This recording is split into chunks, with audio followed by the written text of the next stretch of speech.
Halo, selamat malam Foodpreneur di Indonesia. Balik lagi di program Foodies on Sharing, program ngobrol-ngobrol santai bareng foodies yang menghadirkan narasumber-narasumber yang menarik di bidangnya, didedikasikan untuk kemajuan foodpreneur di Indonesia. Foodies, the first F&B education platform in Indonesia. Oke. Hai. Um, Malam ini Foodies on Sharing bakalan sharing tentang 8 konten media sosial yang yang impactful terhadap sales. Nah, malam ini ada pembicaranya bareng sama Bu Cindy Alfionita yang merupakan CEO dari It Project F&B Consultant. Nah, ada Om Rex enggak? Berhubung malam ini Pak Rex Marindo sedang berhalangan hadir, yang seharusnya moderatornya Pak Rex. Nah, hari ini, malam ini Nadia gantiin dulu. Jadi salam kenal buat teman-teman semua, aku Nadia dari Foodies Community. Oke. Sambil nunggu Bu Cindy-nya hadir, coba kita absen dulu. Teman-teman di sini ada dari siapa, dari mana, dari kota mana? Halo. Oke, sambil nunggu Bu Cindy ya.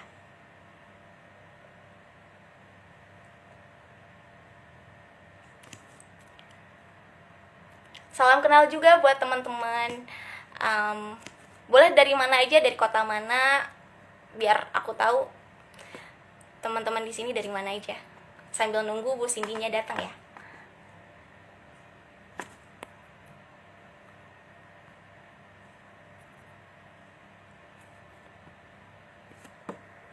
Bentar ya.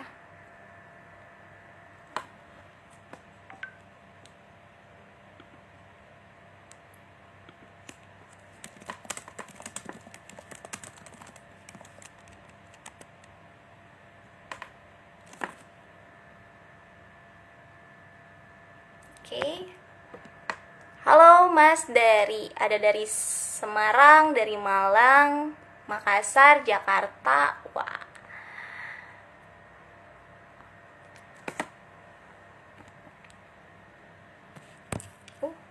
Sebentar ya. Coba sambil nunggu Bu Cindy, sebenarnya hari ini kan kita ngomongin tentang 8 konten media sosial yang impactful ya terhadap sales gitu. Bu Cindy ini paling jagonya nih, jadi teman-teman foodpreneur yang hari ini join, siapa tahu dapat insight-insight yang berharga lagi dan bisa langsung diimplementasiin ke bisnisnya masing-masing ya.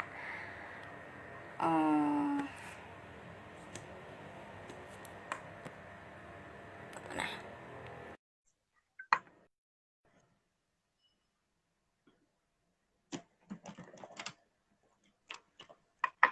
Halo. halo Bu, terus sorry Mbak Cindy.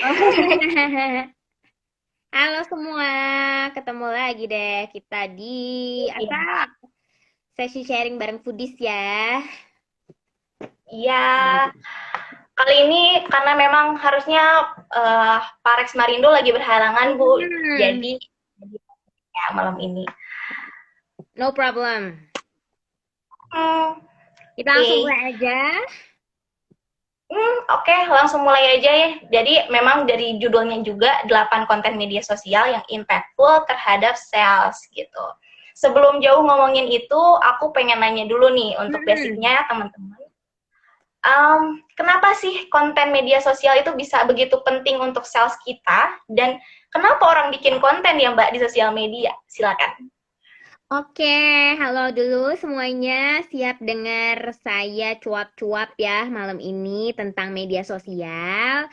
Nah, teman-teman foodpreneurs di sini kan pasti udah main sosial media juga nih, kayak beberapa sesi ataupun course dari Foodies kan juga tentang bahas tentang sosial media dan beberapa bareng saya.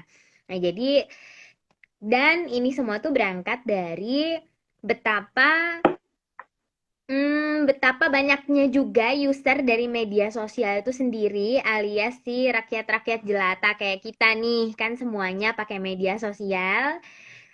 Bisa berapa jam sehari megang handphone doang buat buka Instagram, Twitter, YouTube, banyak banget. Dan itu pun sudah menggantikan porsi dari berbagai media yang lain. Jadi it makes a lot of sense kalau ya ngapain lagi bisnis kalau nggak make media sosial, sedangkan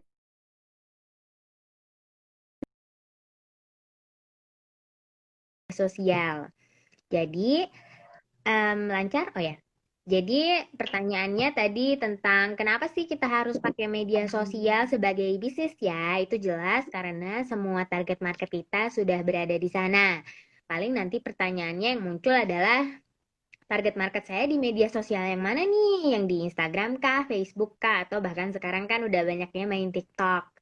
Terus Hmm. pertanyaan kedua, seberapa kaitannya tadi tentang sales ya, konten-konten, sorry, betapa pentingnya atau betapa impactfulnya media sosial ini terhadap sales karena ya balik lagi ke kemudahan dari digitalisasi, bahasanya udah kayak Vicky gue ya, digitalisasi yang terjadi nggak cuma di media sosial. Jadi ini kan sebuah ekosistem ya, mungkin medianya media sosial, tapi kan udah di-provide pakai berbagai integrasi ke pembayaran online, ke berbagai website ataupun aplikasi lainnya yang ada di online juga. Jadi it is very easy untuk seseorang melihat sesuatu dari Instagram lalu kemudian menjadi transaksi beneran.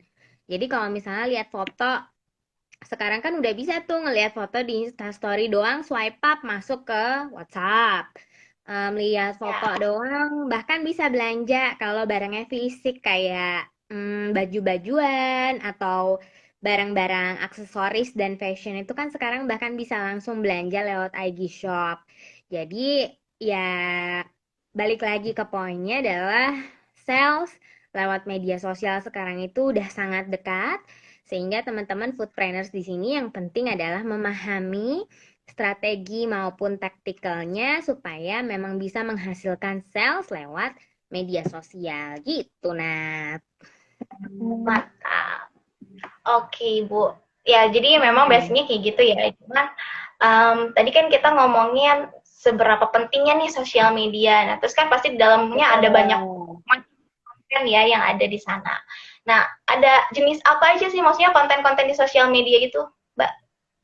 Oke, ya jadi foodpreneurs di sini mesti tahu kalau konten di media sosial itu kan sebenarnya tipenya banyak. Ini kalau bicara tentang tipe mau dia itu video atau foto ataupun karusel sekarang yang lagi rame banget. Tapi kalau sekarang lagi bahas tipe dalam artian bukan secara visual ataupun bentuk ya.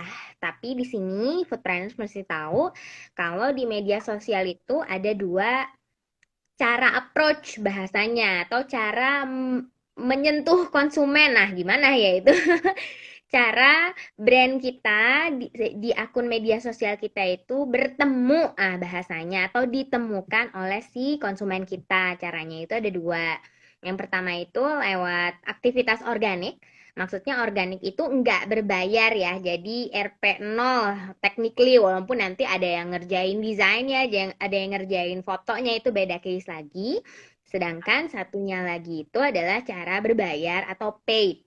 Maksudnya di sini kayak Instagram Ads, Facebook Ads, ataupun yang banyak foodpreneurs lakukan sekarang kan pasti kerjasama dengan influencer lewat kegiatan endorsement. Jadi ada yang organik alias free, ada yang paid alias berbayar. Itu rata-rata udah dipakai oleh semua bisnis supaya saling mengimbangin gitu. Oke. Oke, kita coba bahas satu-satu ya Mbak ya tentang Yes, tadi yang paid sama organik gitu. Cuma oke. mungkin foodpreneur juga di sini pada lebih tertarik sama yang gratisan dulu, organik dulu nih Mbak. Hmm. Oke, jadi apa aja sih contoh konten organik yang bisa foodpreneur sekarang langsung implementasiin nih Mbak, nggak Hmm. susah gitu. Memang bisa langsung diterapin di sosial media masing-masing. Itu apa aja sih Mbak? Oke, sesuai judul hari ini kan kita bakal bahas 8 konten yang bisa bikin sosial media para foodpreneurs di sini menghasilkan sales yang punya impact atau apa ya bahasa Indonesia impact manfaat manfaat ataupun berhubungan langsung ataupun menghasilkan sales karena kan pasti foodpreneurs di sini kayak yang aku bilang tadi kalau ternyata sosial medianya itu dikerjain oleh sosmed officer atau ngefotonya itu bayar jasa fotografer kan ada biaya di sana jadi pasti muncullah concern-concern kita sebagai pemilik bisnis ini balik ke salesnya berapa ya sebenarnya sales yang didatangkan gimana ya walaupun kita juga percaya bahwa sebenarnya sosial media itu tempat kita berinteraksi daripada jualan. Jadi teman-teman foodpreneurs di sini juga mesti tahu bahwa sosial media memang mau nggak mau kita sebagai pebisnis sih pada akhirnya karena kita keluar uang juga untuk memanage media sosial itu dalam bentuk OPEX ataupun bahasanya tenaga karyawan misalnya. Tapi sebenarnya tujuan apa ya? Inti dari media sosial itu kan adalah sebuah media untuk bersosialisasi. Bahasanya sendiri kan udah literally ya. Jadi sebenarnya end game atau goals dari beraktivitas di media sosial itu yang paling truest nature atau yang paling jujur itu adalah membuat interaksi ataupun hubungan dengan audiens. Tapi teman-teman jangan khawatir karena sebenarnya dengan semakin eratnya hubungan itu semakin willing ataupun semakin mudah juga untuk kita nyentil nih bahasanya nyentil para followers kita atau para audiens kita untuk melakukan pembelian. Jadi konsepnya kadang-kadang jangan kebalik, jangan aduh mereka jual dulu nanti deh mikirin engagementnya. Padahal konsep yang paling ideal dan sebenarnya lebih long term ibaratnya usaha kita dalam membangun engagement itu akan memberikan manfaat yang baik dalam jangka panjang bahkan ya. Jadi bangun dulu engagement yang baik, baru nanti audiens kita itu bakal mudah banget untuk melakukan pembelian. Logikanya tuh kayak kalau misalnya Nadia kamu dikontak sama temen kamu yang nggak pernah ngontek sama sekali, teman lama, teman SD, tiba-tiba, Nat pinjem duit dong, kan jadi wadaw, ini siapa ya? Itu konsepnya. Sedangkan kalau temen itu setiap hari bareng-bareng, dia bantuin Nadia juga kalau susah, ketika dia menawarkan sesuatu atau membutuhkan bantuan, pasti kan lebih rela. Nah, itu logikanya teman-teman. Jadi, kalau followers kita nggak tahu kita siapa, nggak tahu kita itu brand yang menyenangkan ataupun cocok dengan mereka, mendadak kita, beli dong produk gue, beli dong, gitu. Mereka bakal, apaan sih? Bakal resistance, bakal nolak. Sehingga jangan lupa untuk membangun engagement terlebih dahulu lewat konten-konten yang menarik. Nah, kita masuk nih. Itu belum masuk ke konten pertama. Nah, kalau kita bahas strategi supaya kontennya itu bisa menghasilkan sales. Yang pertama, teman-teman catat ya. By the way, kalau hari ini teman-teman yang join di sini ngepost screenshot muka aku dan Nadia di sini, kita harus on all the time ya, Nat. Dan repost tag @itproject.id nanti bisa dapat potongan 30% dari produk-produk ebook kita. Ada gimana cara ningkatin GrabFood, ningkatin sales GoFood, banyak. Jadi screenshot aja dulu. Tolong jangan pas lagi merem atau lagi mangap yang nggak bagus. Nanti tag @project.id. Di belakang kita langsung foto ini aja, kita sediain. Kita yang screenshot duluan. Oke. Boleh. Nah, yang pertama itu ini comes as a surprise mungkin buat teman-teman. Aku coba kasih 8 taktis yang mungkin jarang direkomendasikan, tapi sebenarnya itu impact-nya besar dan justru karena nggak banyak yang ngeh, mungkin beberapanya teman-teman itu bisa pioneer di situ. Yang pertama itu adalah dengan mengeluarkan konten-konten yang sifatnya user generated content atau bahasanya itu konten repost, Bo. Jadi kalau kita nge-repost foto konsumen itu namanya user generated content yang sedang kita produksikan.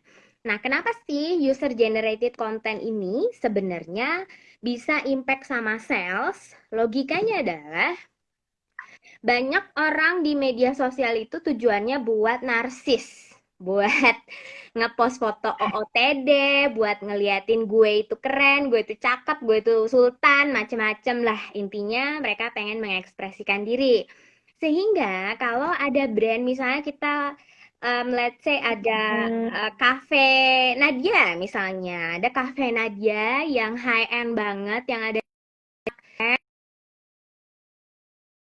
kan, sorry ini kedengeran, oke. Kafenya keren banget. Terus dia nge-repost foto seorang Cindy yang lagi makan di cafe Nadia.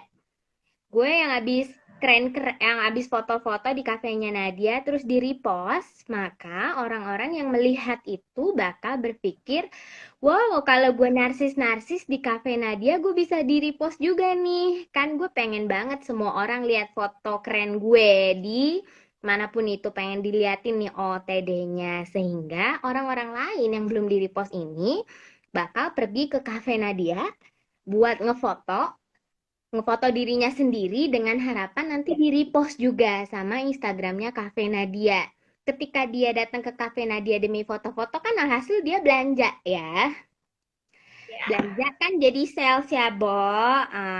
Begitupun dengan kalau misalnya sesimpel foto takeaway-nya di repost ataupun foto produknya doang, tapi ini membangkitkan semangat buat para kaum narsis di luar sana supaya mereka juga, aduh gue beli dan gue foto juga deh, siapa tahu nextnya gue yang di repost sehingga keinginan ataupun aspirasi gue untuk diakui kekerenannya melalui repost dari akun brand itu bakal terjadi karena semua orang narsis.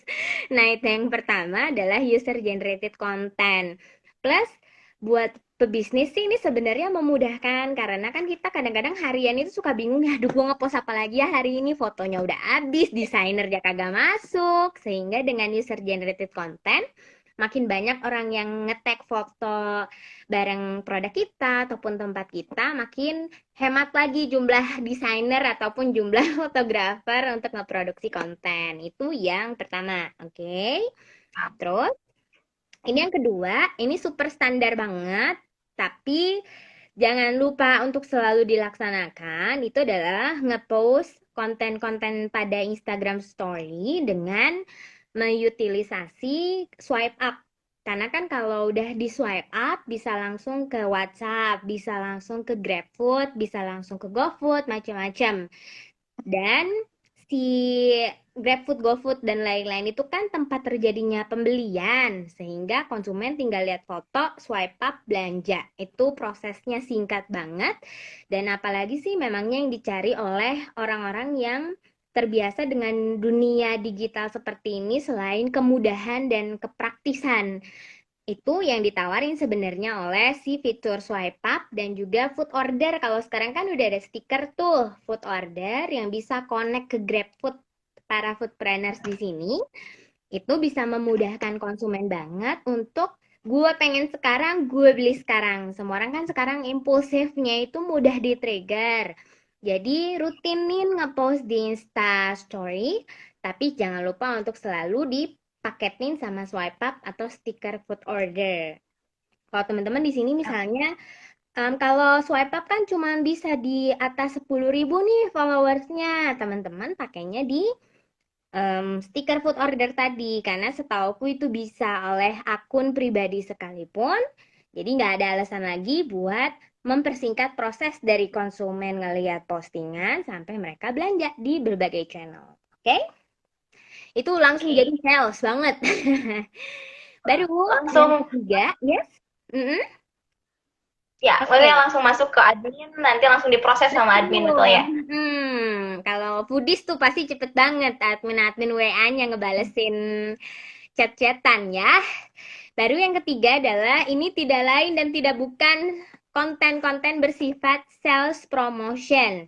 Karena dengan adanya semua flash sale ataupun promo GrabFood, promo GoFood macem-macem, kita itu terbentuk menjadi apa ya, konsumen-konsumen yang bukan lagi price sensitif tapi promo sensitif. Jadi kayak pernah gak sih berada di situasi gue bela-belain beli dua deh daripada beli satu, gara-gara kalau beli dua tuh promonya lebih gede. Atau Iya.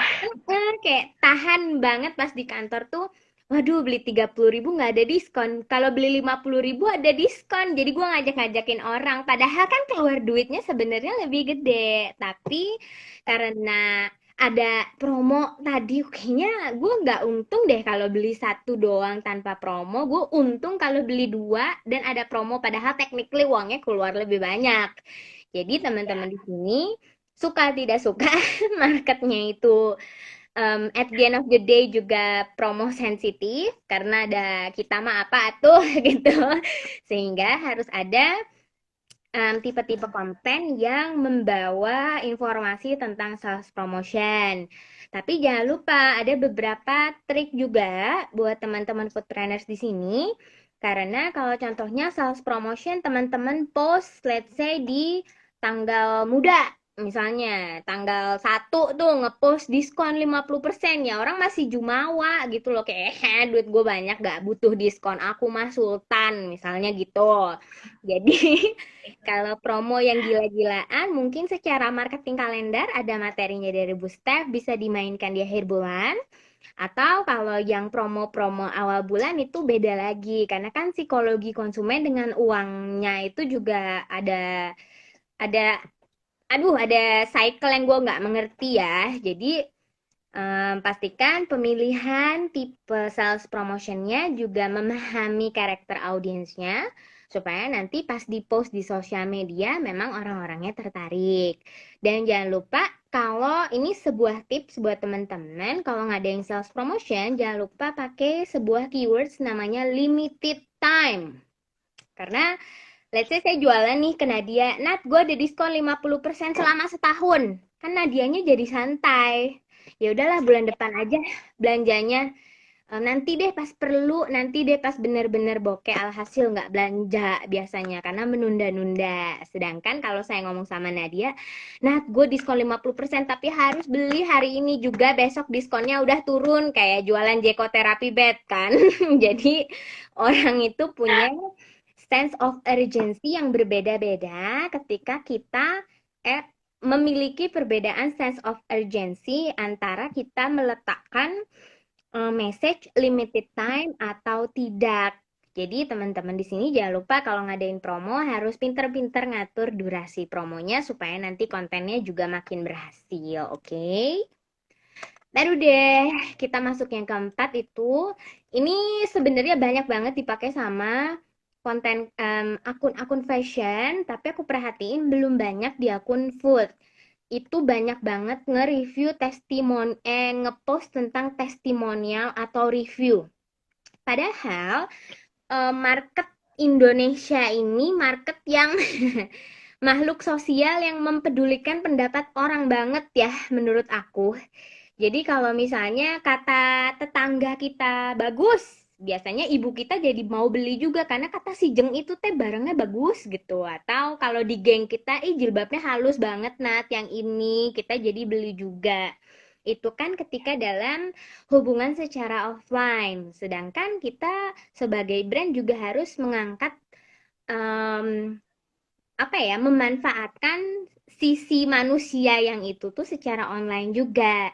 Jadi pasti banyak orang yang sekarang udah mulai pakai, maksudnya ketika mau ke sebuah restoran kan dari dulu udah belajar tuh nge-review lewat Crave, ini bagus nggak ya, nge-review lewat Zamato, karena kita sepeduli itu terhadap pendapat orang lain. Jadi teman-teman foodplanners di sini kalau punya konsumen yang kenal atau yang memang punya kontaknya, jangan lupa untuk selalu minta testimonial dari mereka dan kemudian nanti di-post di akun media sosial brand foodpreneur semua di sini supaya nanti orang-orang yang masih tahap consideration nih bahasanya, gue udah tahu nih Cafe Nadia tapi gue nggak yakin ke sana karena enak nggak ya, bagus nggak ya gitu. Gue kemudian melihat ada banyak testimoni yang wah ternyata enak, ternyata apa dari orang-orang lain, gue makin yakin untuk kemudian melakukan pembelian. Jadi testimonial atau review ini konten penting untuk membuat si konsumen itu yakin terhadap kualitas maupun faktor-faktor lainnya dari brand ataupun restoran teman-teman sehingga mereka belanja deh gitu. Oke, baru deh. Kemudian kita masuk ke yang nomor 5. Nomor 5 ini penting juga yaitu adalah si customize content. Customize content ini maksudnya adalah konten-konten yang disesuaikan terhadap platform masing-masing. Gue yakin banget ini mah kayak pasti lebih dari 75% audiens yang nonton live ini sekarang kalau punya Instagram sama Facebook buat restorannya pasti ngepostnya di satu. Let's say ngepostnya di Instagram doang, habis itu di Facebook mirror. Mirror tuh bahasanya langsung automatic repost. Atau sebaliknya. Sebaliknya bisa nggak ya, lupa. Intinya ngepost satu desain untuk jam yang sama, untuk hari yang sama, caption sama, desain sama, untuk dua media yang berbeda. Padahal, siapa tahu yang ada di Instagram itu seorang Cindy, sedangkan yang di Facebook itu ibunya Cindy. Sedangkan mereka menerima konten yang sama, kan itu jadi cara menerimanya berbeda. Gue nggak ngerti ini kontennya apa, padahal nyokap gue suka dan sebaliknya. Sehingga teman-teman di sini, kalau punya minimal dua media sosial, strategi supaya kontennya itu menghasilkan sales adalah benar-benar memahami perbedaan dari market yang ada di dua media tersebut. Karena bisa jadi beda banget. Bisa jadi yang di Instagram itu maunya konten-konten yang foto, karena kan Instagram identik dengan visual foto yang harus super real dan tempting banget. Sedangkan kalau di Facebook orang-orangnya lebih suka baca konten-konten yang sifatnya informatif. Jadi infoin promosi, infoin kalender promo, macam-macam. Jadi teman-teman, foodplanners di sini, tuduhnya setelah ini adalah nge-review karena kan biasanya bisa dilihat tuh usia dan demografi dari media sosialnya masing-masing di berbeda platform sama atau beda.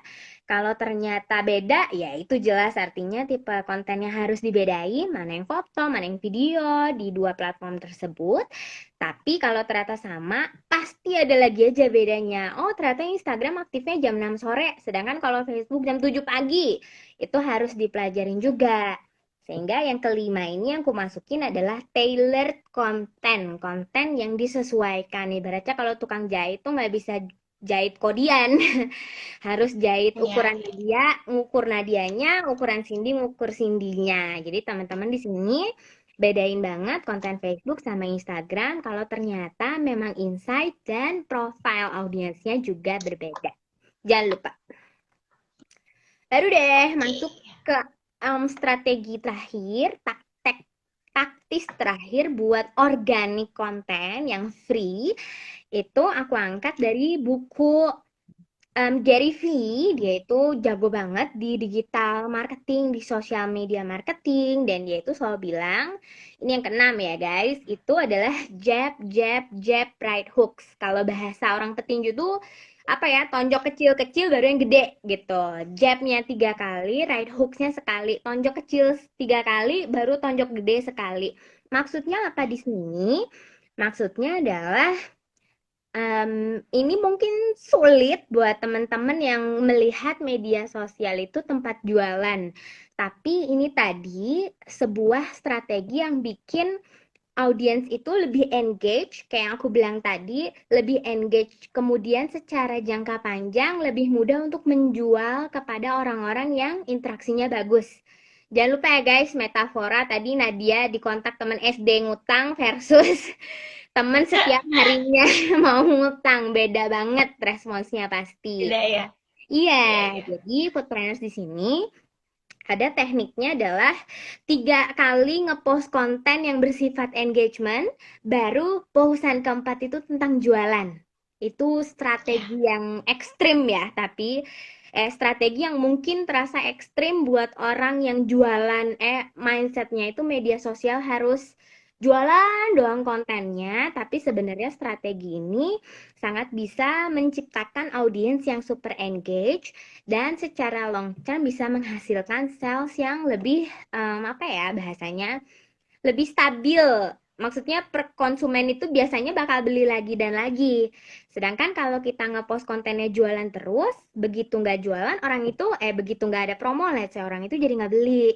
Jadi teman-teman di sini mungkin bisa dikonsider, oke, hari ini ngepost engagement, malam engagement lagi, besok siang engagement, baru malam besok jualan. Supaya menyeimbangkan dan mengingat lagi bahwa media sosial is all about engagement and interactions.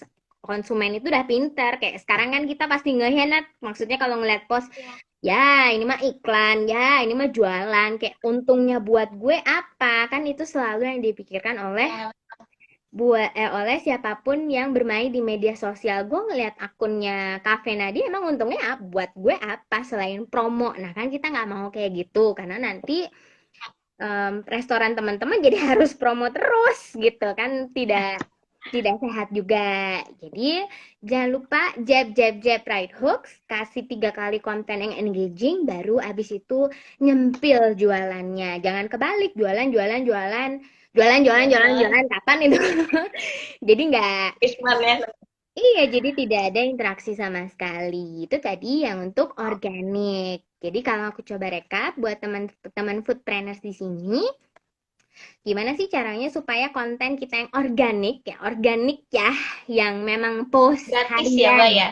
Ya, yang ngepostnya tidak berbayar, tidak di boost ads, atau memang nggak pasang iklan atau endorsement. Yang pertama itu, teman-teman bisa gunakan taktikal dengan nge-repost, bahasa biasanya mah nge-repost, tapi kalau mau keren dikit nyebutnya itu user generated content.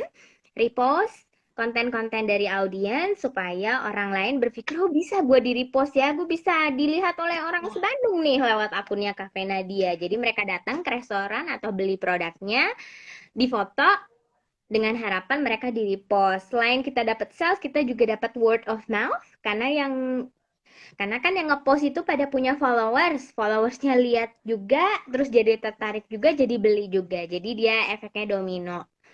Terus yang kedua adalah story, jangan lupa on daily basis secara rutin.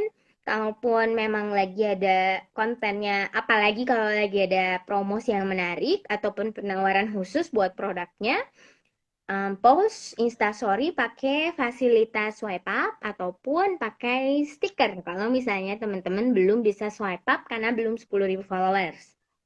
Terus tidak lain tidak bukan sales promotion karena kita semua rakyat-rakyat yang butuh promo. Terus yang keempat, jangan lupa repost, rilis atau publikasikan konten yang bersifat testimoni atau review karena kita itu tipe-tipe makhluk Indonesia yang peduli dengan pendapat orang lain, begitupun dengan menentukan keputusan pembelian. Jadi ketika ada yang reviewnya bagus, itu akan membuat orang yang masih dalam tahap consideration semakin yakin lalu jadi beli. Dan yang kelima, customize contents, beda platform, beda treatment, karena biasanya audiensnya juga berbeda. Dan yang keenam adalah engagement 3 kali baru jualan. Jangan kebalik, apalagi nggak ada usaha engagement sama sekali. Udah buat pamflet aja jualan pakai flyer ya. Baru deh, kalau teman-teman di sini punya budget menyisihkan dari um, salesnya setiap bulan untuk jadi budget marketing yang kemudian didistribusikan salah satunya dalam kegiatan periklanan. Ada 2 taktis yang bisa dipakai supaya nanti bisa menghasilkan sales. Yang pertama jelas adalah very targeted contents. Maksudnya adalah iklannya itu benar-benar targeted. Banyak orang itu yang iklannya, ya udah deh iklan ke siapa aja. Semakin banyak yang terima iklan semakin baik. Padahal tidak. Padahal itu malah buang-buang duit. Hasil oke, Ya, reach-nya tinggi, tapi yang ngeklik dan belanja tidak banyak. Dalam artian konversinya jadi sales itu sebenarnya kecil banget gara-gara yang ngelihat banyak, tapi sebenarnya mereka itu bukan market yang cocok. Bahkan kalau kita pasang iklan buat restoran, bener-bener ditarget ini statusnya tuh sudah menikah atau belum, dia tinggalnya berapa kilometer dari toko, dia pakai Android atau pakai Apple, karena semakin targeted dan maksudnya semakin targeted itu adalah karakter-karakter audiens yang benar-benar mirip ya sama dengan target market dari restoran kita. Jadi kalau kita nargetinnya ibu-ibu, ya udah cari targeting di Facebook Ads-nya yang menunjukkan itu tuh ibu-ibu sudah menikah, umurnya berapa, pakai Android atau pakai apa, terus dia follow page apa, maksudnya follow akun tentang cara mengasuh anak, follow ABCD dah banyak-banyak, sehingga semakin mirip target audiens kita yang sesungguhnya dengan target audiens yang kita setting di Instagram ataupun Facebook Ads, semakin besar peluang dari konversi keberhasilan iklan tersebut. Kan kita nggak mau ya, kecuali memang objektifnya itu tentang brand awareness, tapi kan ini bahasnya tentang sales. Kalau pengen pasang iklan supaya salesnya naik, pasang target yang super detail dalam audience settingnya di Facebook Ads supaya nanti konversi keberhasilannya semakin besar. Jadi kalau di sini teman-teman foodplanners punya tim iklan sebelum ngasih budget, kalau gue punya budget segini mana targetingnya, resain aja dulu liatin targetingnya daripada nanti iklannya dilihat banyak orang tapi tidak ada uang hasil salesnya. Oke. Baru ini yang juga direkomendasikan sama Facebook, kalau kita pasang iklan, yang kedua, lebih baik jika itu tailored atau dihubungkan dengan sales promosi. Karena kan orang sekarang itu udah pinter ya, maksudnya ketika dia ngelihat iklan lewat Facebook ataupun Instagram Ads, kan udah ada kelihatan tuh tulisannya sponsored. Kita juga gampang ya iklan, jadi kalau nggak ada manfaatnya di iklan itu gue malah jadi sebel, gue jadi target iklan nih kurang ajar. Tapi kalau misalnya di dalam iklan itu ada tulisan promo 70%, gue kayak mikirnya ya udah sih gue dapet iklan tapi gue juga bisa hemat 70%, why not? Alhasil jadi belanja. Jadi kalau teman-teman tujuan iklannya adalah menghasilkan sales ya. Ini bukan bicara tentang tujuan iklannya supaya membangun brand positioning ataupun lain-lain yang tidak sales, jangan lupa sangat direkomendasikan untuk tailor konten ads-nya itu dengan sales promotion supaya orang yang lihat iklan itu juga ya udah dah gue jadi penerima iklan tapi gue dapat manfaat anyway, that's okay.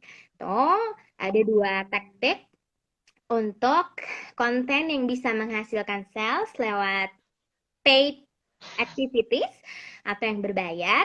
Yang pertama tadi adalah target yang super detail setiap teman-teman pasang iklan supaya nggak asal-asalan. Ya udah deh bebas siapa aja yang lihat, kan siapa aja yang lihat nanti lu jual hijab tapi yang lihat bapak-bapak kan juga nggak beliin hijab buat istrinya, udah nggak romantis kalau jadi bapak-bapak. Jadi pintar-pintar ngatur Bener-bener. setting, cari tahu, pasti teman-teman food trainers harusnya udah tahu target market masing-masing dan definisikan target market restoran teman-teman di settingan iklan. Harus bisa ngatur settingannya dengan sedetail mungkin. Baru yang kedua adalah tailored dengan promotions. Lagi ada promo apa, jadiin aja materi iklan supaya orang-orang yang terima iklan dan mereka tahu itu tuh iklan. Gak ada lagi orang yang nggak tahu itu iklan kalau dari Instagram Ads atau Facebook Ads ya, karena ada tulisannya sponsored. Sehingga orang-orang pas ngeliatnya ya udah dah ini bermanfaat juga buat gue, ada promonya kan gue butuh promo, promo is life gitu. Jadi teman-teman dengan 8 tactics tadi yang terkait organik ada 6 tactics dan terkait paid ada 2. Hopefully kegiatan media sosialnya bisa direncanakan dengan lebih baik supaya konten-kontennya itu bisa diatur mix and match sehingga diterima dengan audiens dan juga menghasilkan sales seperti yang kita semua harapkan. Hore! Gitu deh, teman-teman planner. Itu udah langsung banget langsung dibabat 8 apa konten ya Yes. sosial tadi sosial media. nanti ada tadi ada 6 konten yang gratis, Ya, organik maksudnya, dan ada juga yang paid ya. konten ya, ada 2 gitu. Nah, untuk ini dari tambahan pertanyaan ya Mbak ya. Hmm. Unsur apa aja sih yang harus diperhatikan jika kita mau menganalisis suatu konten? Apakah Hmm. konten itu bagus, works, atau enggak, atau cuman ngabisin uang aja, atau Ya. kayak gimana? Itu apa aja sih yang harus dilihat gitu? Oke, sederhananya ini pasti dibagi dua lagi. Karena kalau misalnya timku ngepost di feeds nih misalnya dan ini terkait sales, pasti kita ngelihatnya berapa banyak yang komen. Karena biasanya orang yang komen kan pakai tenaga ya bos, harus ngetik kayak zaman sekarang ngetik aja tuh tenaga gitu, nggak kayak dulu. Sekarang kan komen itu effort ya bahasanya, itu tuh ada Ya, sebuah usaha tersendiri yang artinya gue tuh udah tertarik dan gue tuh minat banget. Jadi kalau harapan kita konten itu sebenarnya untuk mendrive sales, teman-teman perhatiin banyak yang komen dan share atau enggak. Karena biasanya kita sebagai rakyat jelata ini kan kalau ada promo suka ngasih tahu ke temen-temen, yuk promo bareng atau yuk, kan kode promo biasanya cuma bisa sekali atau dua kali, jadi kita ganti-gantian. Yang komen banyak atau enggak, karena biasanya yang komen itu artinya tertarik banget sehingga disentil doang bisa jadi sales, dan di share atau oke. enggak karena biasanya kita suka nge-share informasi yang bermanfaat, salah satunya adalah promo.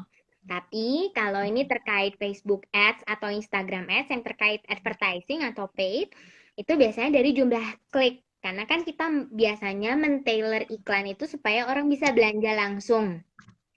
Since kalau food itu nggak ada shopnya, tapi bisa diakalin dengan direct link ke page GrabFood, GoFood ataupun WhatsApp.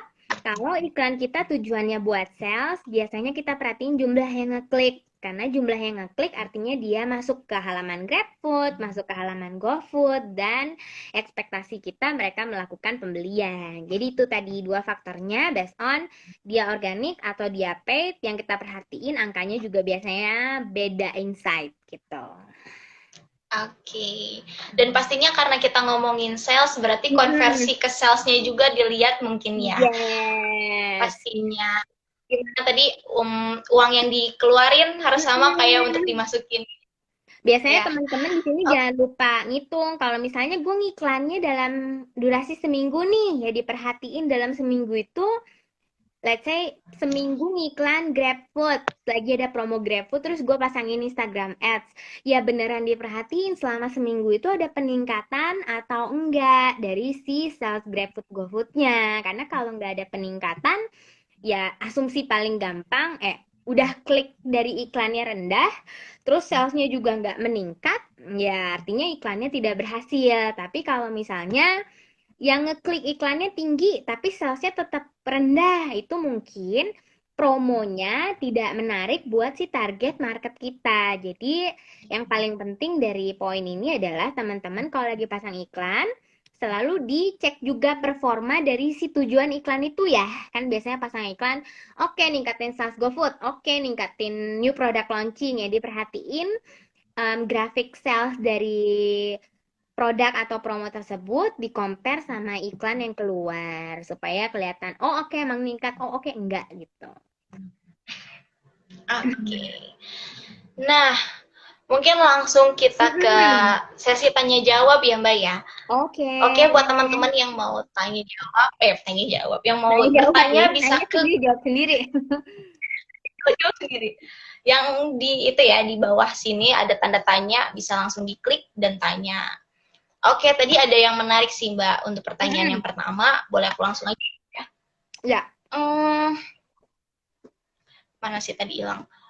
Oke, oke katanya gini, kalau kita mau launching menu baru, kira-kira Mm-mm. konten apa nih bukan supaya menu baru kita dikenal dan booming katanya Mbak. Gimana dong? Oke, jadi sebenarnya em, jawabannya itu sebenarnya tidak hanya bergantung, ini disclaimer ya, jawabannya tidak hanya, maksudnya keberhasilan sebuah new product launching itu tidak diukur hanya berdasarkan effort dari media sosial ya. Ini yang nanya tadi, please note this. Karena faktor keberhasilan dari new product launching itu sebenarnya banyak, terutama besarnya adalah terutama produknya sendiri cocok atau enggak. Terus produknya itu pas mau dibeli sama orang tuh available atau enggak. Terus servisnya ketika orang beli produk itu bagus atau enggak. Sebenarnya faktornya banyak sekali. Tapi kalau misalnya apa nih yang bisa media sosial lakukan untuk berusaha menyukseskan kegiatan launching tersebut? Itu sesimpel satu adalah building apa ya, membangun interest audience sebelum produknya di launching itu penting ya. Jadi yang pertama itu maksudnya pre launching bahasanya. Sebelum launching, tugas media sosial adalah bahasa bahasa gampang woro-woro, atau tahu nggak sih woro-woro? Woro-woro tuh apa ya? Soon coming Pengumuman-pengumuman soon. gitu. Ya, soon to be launched, coming soon. Nah, tugas media sosial salah satunya adalah melakukan woro-woro itu supaya orang tahu dari jauh-jauh hari dan dia terbangun interestnya itu secara konsisten ya. Karena kan ada banyak juga tipe orang yang ngelihat sekali doang dia jadi nggak penasaran. Ibaratnya kalau lo ngelihat cewek sekali, oh ya biasa. Tapi pas dia lewat tiap hari terus kayak cantik juga ya dia pas dilihat-lihat kan suka kayak gitu. Nah begitu juga dengan produk. Jadi fungsi yang pertama adalah pre-launching, bangun interest audience terhadap produk yang akan di-launching itu supaya nanti pas hari H atau hari launchingnya atau minggu pertama launching ya memang audiensnya udah ada, marketnya udah ada.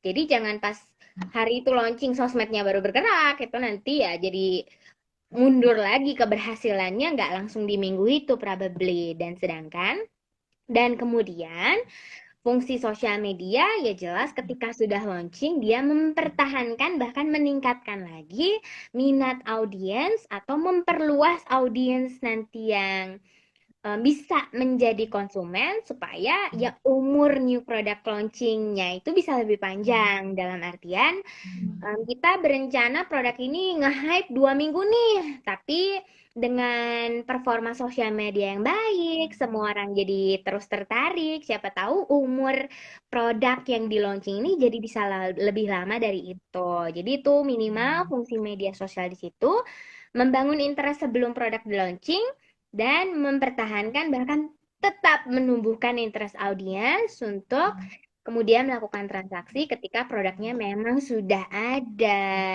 Gitu deh. Ya. Oke, Semoga semoga menjawab ya. teman-teman. Ya, lalu ada pertanyaan ini cukup menarik juga nih, pertanyaannya lumayan banyak dari beberapa orang. Mungkin pada penasaran sama yang tadi jab hooks. Jab kan gitu engagement ya jab-jabnya tadi. Yes, betul. Nah, apa sih konten engagementnya yang kayak gimana sih Mbak, yang misalkan kita harus posting 3 kali lalu sales misalkan, itu konten engagementnya sih Mbak, ada contoh kah gitu katanya? Oke, jadi contohnya definisi konten yang meng-engage itu adalah konten yang bikin orang like, komen, atau share. Dan secara apa ya? Saya referensinya kok jadi marah. Referensinya banyak jadi mensortirnya sebentar. Kalau konon dari beberapa video YouTube yang saya tonton tentang marketing, orang itu cenderung akan melakukan like, share atau komen kalau kontennya itu di antara dua hal ini. Satu, dia itu yang bersifat informatif misalnya 5 tips make jilbab tanpa kusut. Nah, misalnya kayak gitu. Seorang Nadia mungkin bakal share ke temennya yang pakai hijab juga. Ini nih hijab itu sering kusut, ganggu banget nih. Tipsnya buat lo ada 5, misalnya gitu. Atau konten yang kedua itu adalah konten yang mengakomodir desire atau keinginan seseorang untuk terlihat sebagai sesuatu kalau dia nge-share. Nah, ini bahasanya panjang banget. Intinya, panjang. Setiap orang itu kan ingin dipersepsikan sebagai orang yang X. Misalnya gue pengen dilihatnya sebagai orang yang lucu. Sedangkan kalau temen gue orang yang pintar. Sedangkan Nadia orang yang imut. Kan setiap orang pengen terlihat seperti sesuatu. Nah, konten yang bikin mereka terlihat seperti sesuatu, kalau mereka like atau mereka komen, itu akan menjadi lebih engaging. Misalnya, kan kita bisa lihat ya siapa aja yang nge-like sebuah konten. Nadia itu contohnya Nadia pengennya terlihat sebagai cewek pecinta hewan, pecinta kucing misalnya. Nadia kan cenderung nge-like tipe-tipe konten yang ada kucingnya. Pokoknya kucingnya lagi cemplung lah, lagi mau meong-meong, lagi makan. Dia pasti nge-like, dia pasti nge-share. Supaya sedunia ini tahu kalau gue itu suka kucing, kata Nadia. Nah, marketnya teman-teman itu rata-rata audiensnya itu pengen terlihat seperti apa sih orangnya. Kayak zaman sekarang kan Gen Z simple lah ya, terlihat hype beast, terlihat apa OOTD-nya bagus, terlihat fashionable bahasanya. Atau terlihat adventurous kayak alam-alam kopi senja gitu misalnya. Atau dia terlihat kayak mobile gamers yang canggih. Nah, provide konten-konten yang bikin orang nge-like karena ini gue banget. Nah, bahasa gampangnya itu ini gue banget. Nah, temukan ini gue bangetnya audiens teman-teman di sosial media tuh apa aja. Oh, followers gue, market gue itu rata-rata hijabers. Hijabers itu pengennya terlihat seperti apa sih? Terlihat seksi kah? Atau terlihat smart? Atau terlihat apa? Munculin konten-konten kayak gitu. Atau sederhananya menghibur, itu bisa juga dipakai konten. Ngapain sih kita nonton? Liatin tahi lalat, liatin apa yang lucu-lucu. Karena simply kita punya desire atau keinginan jadi terlihat lucu dan humoris. Nah, that's why kita nge-like tipe-tipe konten seperti itu. So, engaging seperti apa? Supaya gampang saya kategorikan jadi dua. Yang pertama sifatnya informatif, tapi bukan informatif as in gue ada info promosi di toko gue, itu beda lagi. Tapi informatif in daily life, cara pakai hijab yang tanpa kusut, cara jadi langsing dalam 5 hari, atau cara apapun yang masih relevan sama brandnya teman-teman juga.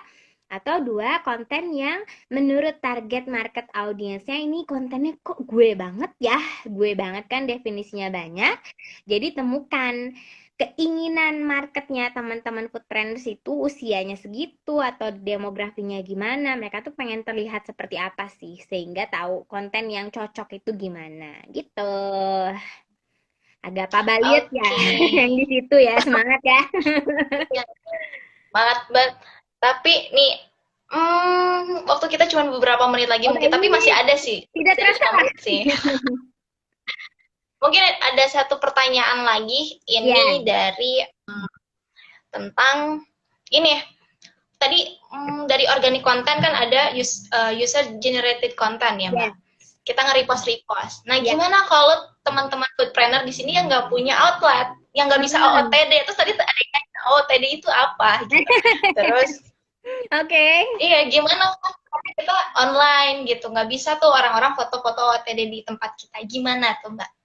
Yes, OOTD itu outfit of the day, head dari kepala sampai ujung kaki gue itu pakai apa? Kan biasanya gitu fotonya full body dari jauh sambil gaya-gaya keren, itu OOTD. And by the way, teman-teman kayak contek aja brand-brand minuman kekinian kayak Kokumi, kayak Koi atau Singputang. Mereka kan orang marketnya mostly itu adalah take away. Bahkan banyak juga apalagi sekarang dengan PSBB dan lain-lain itu belinya lewat GrabFood, GoFood.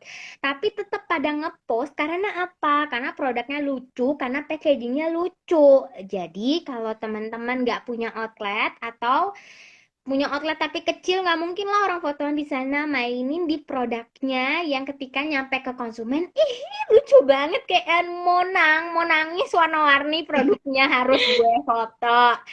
Nah, mainin di situ. Intinya apa sih benda yang kira-kira dipegang oleh konsumen, kan dipegang, dilihat langsung sehingga bisa difoto. Nah, itu yang dibuat semenarik mungkin sehingga orang ngelihatnya tuh ih kayaknya ini harus banget di-share karena selucu dan segemas itu. Jadi kalau nggak ada outlet nggak apa-apa, mainin di packaging atau bentuk produknya itu sendiri. Oke, teman-teman di sini ada 5 menit lagi sih, cuman aku agak deg-degan kenapa ya, takut Takut langsung di kepotong. stop apa Instagram. Gimana kalau kita foto aja Baik. buat teman-teman apa mau dapetin voucher ya Mbak ya? Voucher Yes, dari It jangan lupa Project. ada voucher 30% buat produk-produknya It, screenshot live dengan wajah saya dengan Nadia ini, tag foodies.id sama It Project, nanti bakal di DM sama tim It Project untuk dikasih voucher untuk pembelian produk-produk It Project. Dan jangan lupa beli juga e-course-nya Foodies karena lengkap banget, bikin pinter. Betul. Oke, kita langsung foto aja kali ya. Kita dua gaya ya, 5 detik 5 detik gimana? Ya, oh Oke, gitu ya satu, caranya ya. Oke. oke, Tolong difoto ya 2, teman-teman. 3. Nah, itu 5. Oke. Tuh. Ya, satu lagi boleh. Oke, 1, 2, 3. 1, 2, 3. Iya, tuh. Fun ya hari ini. Tapi teman-teman sumpah ini nggak berasa banget. Sumpah Nat ini nggak berasa banget. Udah 1 jam. Kalau ternyata aku cuap-cuapnya kebanyakan, mohon maaf. Tapi semoga yang disampaikan hari ini dari pertanyaan Nadia juga nge-explore beberapa bermanfaat buat teman-teman foodpreneurs di sini supaya sosial medianya bisa menghasilkan sales. Tapi again, balik lagi nggak lupa bahwa konsep dasar media sosial, konsep dasar deh kayak kelas. Konsep dasar tujuan utama bermedia sosial adalah membangun interaksi dan hubungan yang erat dengan target market dan audiens kita. Betul, Mbak. Aku juga mau ngasih info juga nih, Mbak, sebentar ya. Jadi, Foodies itu tanggal 29 Agustus bakalan ada namanya Foodies online class batch ke-6 tentang bisnis rumahan omset ratusan juta gitu. Jadi sebenarnya ini di akhir bulan, tapi bisa langsung didaftarin sekarang, langsung kontak admin, bisa DM juga ke Instagramnya Foodies. Terus buat teman-teman yang belum join ke Telegram channelnya Foodies di t.me/foodiesid, itu bisa langsung subscribe di sana, subscribe juga video yang YouTube Foodies, ada 300 lebih video, terutama ada juga banyak videonya Bu Cindy juga di sana di YouTube channel Foodies yang pengen tahu tentang konten segala macam dari marketing, operasional segala macam, itu ada, bisa langsung di subscribe di YouTube channelnya Foodies di Foodies Channel gitu paling gitu Mbak Cindy. Thank you banget udah sharing dan teman-teman. Sukses media sosial supaya bisa menghasilkan sales. Ya, amin. Paling nanti kalau ada pertanyaan seputar konten dan lain sebagainya bisa langsung ke It Project juga ya Mbak ya? Yes, langsung DM di project.id. Jangan lupa tonton dulu video Foodies yang banyak banget itu tapi super informatif supaya tambah bisa banyak hal yang diaplikasikan ke bisnisnya masing-masing. Oke, paling kita langsung tutup aja. Terima kasih Bu Cindy untuk adanya. Bye. Oke, untuk teman-teman semua, terima kasih juga udah nonton Foodies on Sharing malam ini. Jangan lupa untuk informasi yang tadi, subscribe Foodies channel di YouTube juga ya. Oke, saya Nadia pamit. Terima kasih. Assalamualaikum.